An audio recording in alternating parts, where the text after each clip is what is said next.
Good morning and welcome to This Week. Campaign strategists come to This Week for their first debate. Stephanie Cutter for Obama and Eric Fehrnstrom for Romney join our powerhouse roundtable with George Will, Paul Krugman, and Donna Brazil. From ABC News, This Week with George Stephanopoulos. It's your voice, your vote. Reporting from ABC News Election Headquarters, George Stephanopoulos. Hello again. Just about 5 months before Election Day, that jobs report on Friday was a gut check for President Obama. It reminded all of us what this campaign is really about, and just about guaranteed the race will be a nail-biter all the way. The latest polls show a dead-even contest, a country on edge, anxious, and divided as ever. Not thrilled with President Obama's leadership, not sure Governor Romney has any better answers. Here to make the case for their candidates this morning in their first debate from the Romney campaign, Senior Advisor Eric Fehrnstrom, Obama Deputy Campaign Manager Stephanie Cutter. They join our regulars George Will and Paul Krugman, Nobel Prize-winning author of new book, End This Depression Now. Just told me it's a bestseller in Spain. Indeed. Congratulations. And Stephanie, let's get to the economy, and let me begin with you. Right after that jobs report came out on Friday, Governor Romney did respond. He said this president is responsible for the fact that this recession has gone on so long and is hurting so many people. Your response? Well, George, I think the president said it best on Friday that, we are still in a recovery period. Over the past 27 months, we have created 4.3 million private sector jobs. The issue is that we're not adding jobs fast enough. If you looked at the report on Friday, the areas where we are doing well are areas that we've been able to affect policy. Manufacturing jobs continue to rise. And that's precisely because the president stepped in and did what nobody else was willing to do to save the auto industry. And that has had a great impact on manufacturing jobs up and down the supply chain. Now, that report also showed areas that are still hurting, particularly teachers and construction workers. And that just shows the wisdom of the president's policies, because we have two policies sitting on the desk of Congress right now that they could act on to put teachers back to work and put construction workers back to work, rebuilding our roads, bridges, and highways. Let's get Eric to respond to that. What do you make of that? The Governor Romney's been quite critical of what the president did with the auto industry. Well, I agree with Stephanie first that this president is not adding jobs fast enough. And I think for anybody who is urgently waiting for improvement in the economy, last week was not a good week. And it's not just the devastatingly weak jobs report we got on Friday. It was also the revision in GDP downward for the first quarter. It's a drop in consumer confidence. It was an increase in unemployment claims. And it's not that we don't think that this president is trying. I think he is. It's just that his policies are not working. And by the way, George, not just the policies. Just let me stay on jobs for a moment. Not just the policies. We gave the keys to the largest economy in the world to a person who did not have any prior executive leadership experiences. Governor Romney has led in the private sector. He organized and ran the Winter Olympic Games in 2002. He's run a state successfully. I think that's a big difference between these two. I want to get into more on the records in a moment. But let me turn it over to George Will now, because this comes at a point, this May jobs report, where perceptions usually get baked in a presidential race. Exactly, and no matter what Congress does, nothing the government can do is going to change the trajectory of the economy right now. Since the Second World War, no president has been reelected with the unemployment rate over 7.4%. What we learned this week is for sure it's going to be over 7.4%. We now have 40 consecutive months of 8% unemployment or more. The average work week went down. As you're right, they revised downward the first quarter GDP. They also revised downward the jobs creation in April. So there was simply nothing in this report to give people confidence. And what it does begin to answer is a question. Was this going to be 1984 or 1980? 1984, when Reagan can run after a deep recession on the morning in America and the revival has begun? Or would it be 1980 with a sense of stagnation and permanence in stagnation? And it looks increasingly like Well, let's get to the economist then. Where is the economy right now? Well, the economy is weak. It's not terrible, but it's weak. The bitter irony here has to be for Obama, certainly for people like me, is that if the Republican answer is let's slash spending, let's have low taxes, that's actually the policy we've been following. It's amazing, actually, especially if you look at the last couple of years. What we've actually seen is sharply falling. Let me show you. You have a chart in your blog this morning we created. It shows the point you're making. Yeah, this is real government spending. So it's federal, state, and local combined, deflated, adjusted for population growth and inflation. And it is plunging. It's plunging mostly because of cutbacks at the state and local level, because the aid that they were receiving in the stimulus has run out, but also because unemployment benefits have been expiring because Congress won't, Republicans in Congress won't extend them. So in effect, and by the way, if you extend that chart backwards, there's been nothing like this since the demobilization after the Korean War. We're actually practicing government austerity on a scale that we haven't seen in 60 years. It's not the president's policy. In effect, we've already got the policies that Republicans say they will impose if they take the election, and yet, of course, it may lead to the defeat of this president. And that's the point Stephanie was making, so bring it back to you. What would Governor Romney do right now, not in the future, right now, to get the economy moving again? Well, it's not just, as Paul says, tax policy. That's part of it, of course, but it's also spending policy, it's regulatory policy, it's confronting China on their unfair trade practices. It's labor policy, George. The governor has laid out very detailed plans. People can go to mittromney.com and learn about them for themselves. But I think what we really have yes, here... I know from detailed plans, and there is nothing there. There is not a blessed thing What we there. really have here is a deficit in leadership. And this president came into office without any prior experience running anything. He never even ran a corner store. And I think it shows in the way that he's handling the economy. Can the president do anything now? He could get Congress to act. The proposals that we've put forward that have been sitting there for 9 months, independent estimates have put those proposals at 1 million jobs. So there are 1 million jobs sitting on that table in Congress right now that they could move on. They need to get off their hands and stop rooting for failure. That's really what's going on right now. And we can impact the economy. Just as Paul was saying, this policy of austerity, because of the refusal of Republicans to act, can change. We can give states the aid that they need to protect those teachers' jobs. We can put construction workers back to work by rebuilding our roads, bridges, and highways. How about we can the Keystone, cut taxes. How about the Keystone Pipeline? You don't need Congress to do that. That's a fraction of the jobs that could be created by these proposals. But pretty important to those who get those jobs. And we have, extended the Keystone Pipeline at different points in the country. It's currently under review. But that's a fraction of the jobs that we're talking about here. We're talking about 1 million jobs. On the Reagan thing, if public sector employment had continued to expand the way it did during Reagan's first term, instead of falling by about 600,000 as it has, right there we have something like 1.4 million people working in this country. So if you actually look at the actual track record of government spending, government employment, Reagan is the Keynesian. And Obama, mostly because of political constraints, although a little bit of lack of conviction on the part of his own people, has been the anti-Keynesian. He's been the one who's been doing what Republicans say is the right answer. If I have a political critique, it's that the administration has been very reluctant to make that case. They've been very hesitant about saying, look, we're trying to do the right thing, but those guys won't let us. I think for fear of seeing... But isn't it, you got to the point at the end. I think the danger of that argument, you were making part of it right now, is that the more you blame Congress and nothing gets done, the weaker you look. Well, I think they have no alternative. I'm speaking of alternative. What do I know about political strategy, right? But I think this is what they have to do now. They have to say, look, we could have made this better.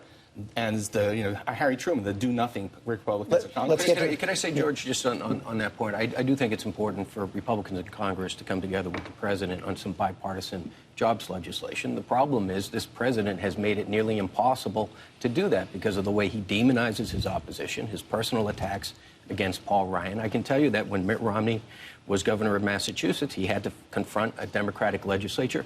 Every week, he would invite the Democratic leaders to come into his office. They would discuss agenda items. If they didn't have an agenda to discuss, they would talk about the last movie they saw. But the important thing was to keep those lines of communication open. This president hasn't done that, and I think we're for the worse. Well, in terms of the governor's Massachusetts record, I think that the Democratic leadership in Massachusetts would probably tell you a different story about Mitt Romney's ability to reach across the aisle. The number of vetoes of the Democratic legislature says it all. On the president working with Republicans, it's been clear since day one that the president was willing to reach out to Republicans and work with them on critical pieces of legislation to get our economy moving. Time and time again, they rebuffed him. Now, whether you're talking about the secret meeting that they had on the day of the president's inaugural to figure out how they were going to defeat him, or Mitch McConnell saying that his #1 goal is to make the president a one-term president, or bringing the economy to the brink of disaster last summer and resulting in a reduction in the nation's credit rating because Speaker Boehner couldn't get his Republicans together to ensure that everybody paid their fair share and ensure that this economy can keep moving. Let's talk about the plan going forward, because you mentioned the Ryan plan, the demonization, the Ryan plan in your words. Is Governor Romney saying that is going to be his blueprint for the budget going forward? Well, at least he has a blueprint. The president hasn't produced a budget, or at least the budget he did produce, or the outline of the budget he produced, was rejected unanimously in both branches. Look, we need to restrain growth in government spending. If we're concerned about what's happening in Europe, if we're concerned about Greece, if we're concerned about Spain, then we ought to rein in our spending now and get our debt and deficit down. Or else we'll head down the same path as George, Europe. Can I just say something here? There's, that all sounds great, but the governor has not put out any details on how he is going to achieve that. The details that he has put out, a $5 trillion tax cut for millionaires and billionaires, that he's not telling us how he's going to pay for it. So he's either blowing up the deficit or he's raising taxes on the middle class. He's going to deregulate Wall Street, which we know how that turns out. We're going to go back to risky financial deals that crashed our economy. And on China, we've been hearing this blustering on China for quite a while now. What exactly is the governor going to do that's not already then I been want to bring in George Will. He'll do what this president has failed to do on China, which is to declare that China is a currency manipulator. Look, we're all in favor of free trade. In fact, we don't think this president has done enough to reinvigorate trade talks with our friends. But China is robbing us blind. They're stealing. I just need to win. I was very much for that. I've been demanding that we declare. But the window for that has passed. Right now, the Chinese economy is tanking. Right. So if you think you were going to get a big boost out of beating up on the Chinese now, 2 years ago, I thought was really a good time to do that. But my God, now that is totally out of date.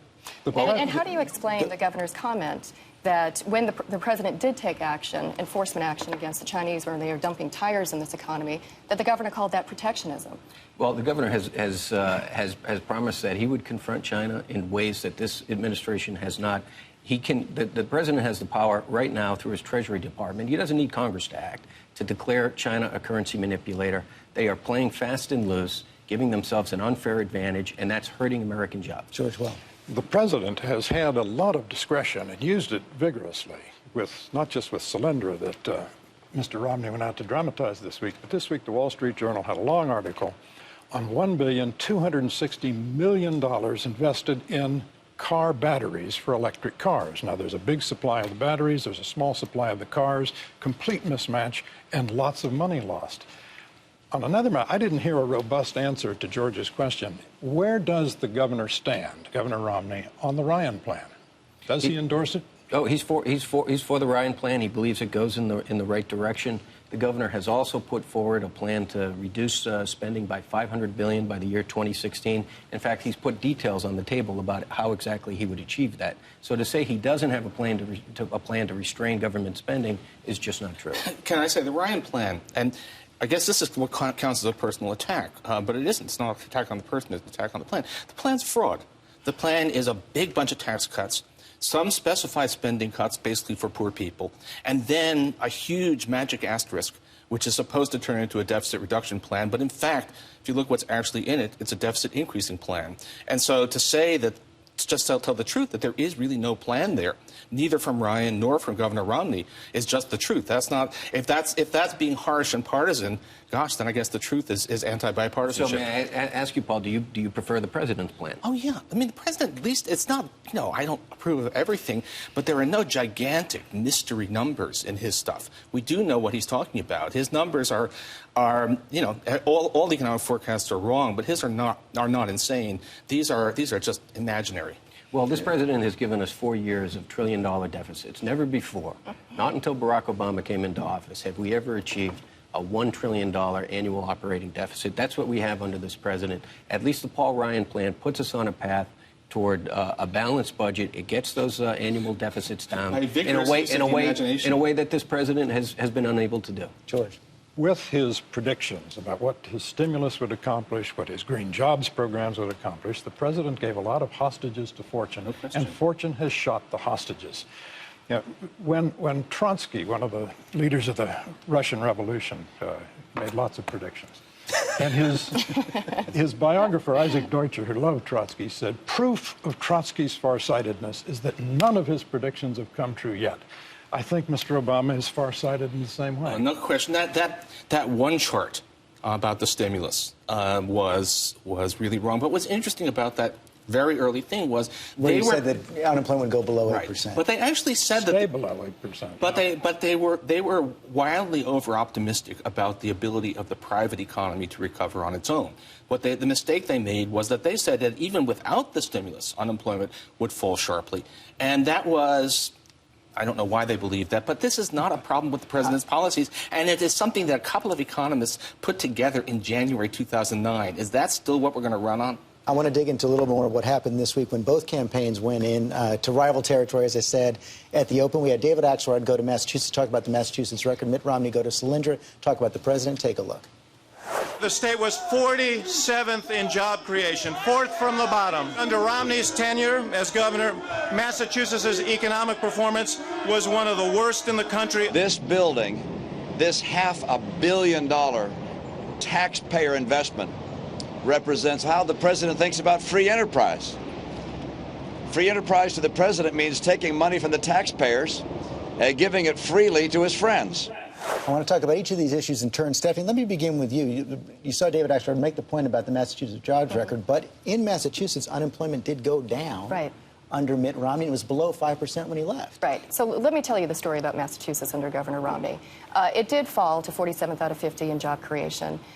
Wages went down when they were going up in the rest of the country. He left his successor with debt and a deficit. And manufacturing jobs left that state at twice the rate as the rest of the country. And there was a reason for this, because the governor didn't have policies to get the economy moving again. Remember, that recession that he blames ended almost a year before he was even elected. And the country was growing jobs 6 months before even Massachusetts. He created one job in Massachusetts. Now, at this point in his term, 40 months into his term, he had created about 4,000 jobs. At this point in the president's term, Massachusetts has created 5 times that amount in Massachusetts. The reason the unemployment rate went down, in part, according to independent analysis in Massachusetts, is because 250,000 people left that state. Can I just break it down? Well, I'd like an opportunity to respond to the political attack, and that is the magic number here, George, is 4.7%. That was the level of unemployment achieved by Governor Romney in Massachusetts during his term in office. That's close to full employment. What does that mean? It meant anybody who wanted a job had a pretty good chance of finding one. I have no doubt that President Obama would happily trade his 8.2% unemployment rate for Mitt Romney's 4.7%. Massachusetts is a classic example, having nothing to do with current politics. It shows why America works as a currency union while Europe doesn't, because Massachusetts had a terrible bust at the end of the 80s, and the unemployment rate eventually came way down, although there was no recovery in jobs. And the reason is people left, which is an interesting story, and it's good that people could find jobs elsewhere. But I don't think a president of the United States can solve our job problems by encouraging Americans to move to some other country to find work. Could I just say on the jobs question, because this comes up repeatedly, that Massachusetts was 47 out of 50 in terms of job growth. Actually, when Mitt Romney arrived, Massachusetts was an economic basket house. If you throw D.C. into the mix, we were 51 out of 51.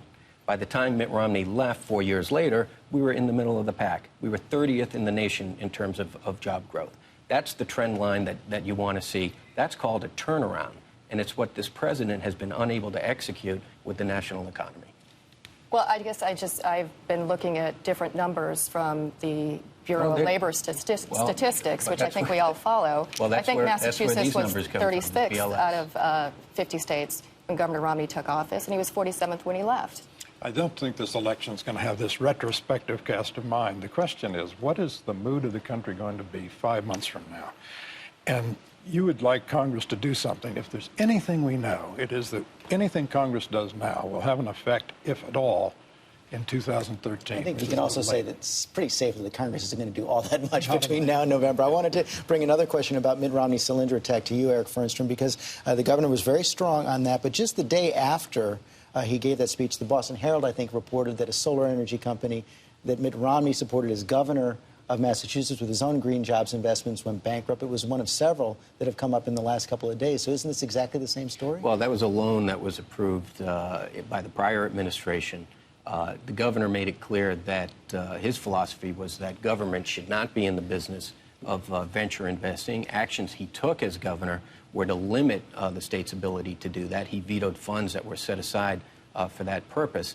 What the president did with Solyndra simply exposes the hypocrisy of his attacks against Bain Capital and free enterprise, because the president's idea, his concept of free enterprise, is government bureaucrats and politicians making investment decisions to reward their political contributors, which is exactly what happened at Solyndra, and it was a $500 million bust to the American taxpayer. Well, just as Mitt Romney was implementing a program started under a previous administration, the president was doing the same thing. This program was started under the Bush administration. The process for the Solyndra loan was started under the Bush administration. And the loan was given to Solyndra to improve the clean energy sector. Now, that loan didn't work out, and it's tragic that it didn't. But that's 1.5% of a larger loan portfolio that is actually working. We now have the largest wind farm in the world in this country. First nuclear power plant in 20 years is being created in this country. Because of the investments that we've made in the clean energy sector, we've created almost 250,000 jobs. Now, the president, we're listening to 5 million. The president is not willing to cede the clean energy industry to countries like India and China. If Mitt Romney wants to cede that industry to India and China, then I think the American people deserve to know the real impact that's going to have not only on our competitiveness, but on our stability. Yeah, these are we're talking as if $1 billion was a lot of money, and in a $15 trillion economy is not. Solyndra was a mistake as part of a large program, which has been, by and large, had a pretty good track record. Of course, you're going to find a mistake. I think, to be fair, that's probably true in Massachusetts as well. But this is ridiculous that we are taking these tiny missteps, which happen in any large organization, including corporations, including Bain Capital had losers too, right? Even from the point of view of its investors. So this is ridiculous. And the fact of the matter is, this president has not managed to get very much of what he wanted done.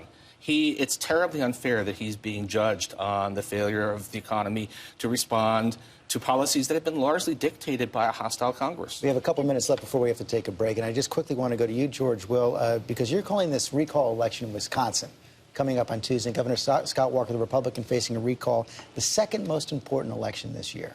Yes, because it's a microcosm of what the country faces, an attempt to change the trajectory of the public sector. You have this extraordinary conflict there where unions are defending their privileged position, and it does look as though Wisconsin people are going to kind of try and take that back. The man running against Scott Walker, Mayor Barrett of Milwaukee, has used the Walker reforms to save $19 million in the Milwaukee budget itself. So he's running against a man whose reforms he's emulating and using.